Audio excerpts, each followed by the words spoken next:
Kuelekea match day 38 ya Premier League nimeandaa kikosi changu cha msimu mzima na golini naye Mhispaniola mwenyewe ambaye ni David Raya. Na formation nitakayotumia ni 4-2-3-1. Namba moja pale naye David Raya kutokea Arsenal. Namba mbili naye Matheus Nunes kutokea Manchester City, amekuwa na msimu mzuri sana. Kwa namba tatu kule na Nico Riley, msimu mzuri sana. Kwa center back pale na the best player in England, William Saliba pamoja na Gabriel Magalhaes, wamekuwa na msimu bora sana. Katikati ya kiwanja pale ambapo kuna mmoja wapo ni Casemiro. Tunajua Casemiro amekuwa na msimu muhimu sana kwa Manchester United.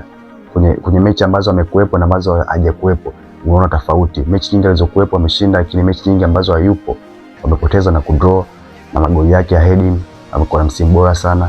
Pacha yake pale Declan Rice, msimu bora sana, powerhouse, box to box midfield, defensively attacking, amekuwa na mchango kote, anaathiri box yote mawili. What a player. Kwa namba 10 pale naye Bruno Fernandes, sihitaji kumuelezea, namba zake zinajielezea, rekodi zake, mambo yake anayofanya uwanjani, you just know it.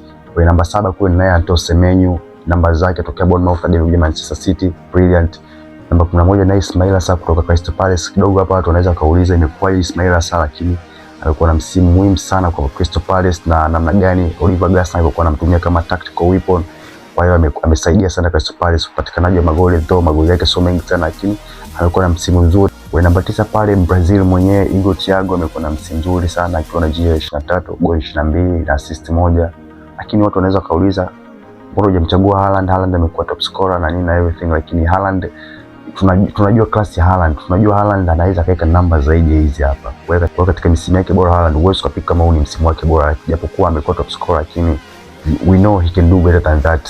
Kwa hiyo ndio kikosi changu bora cha msimu cha Premier League. Wapi nimezingua.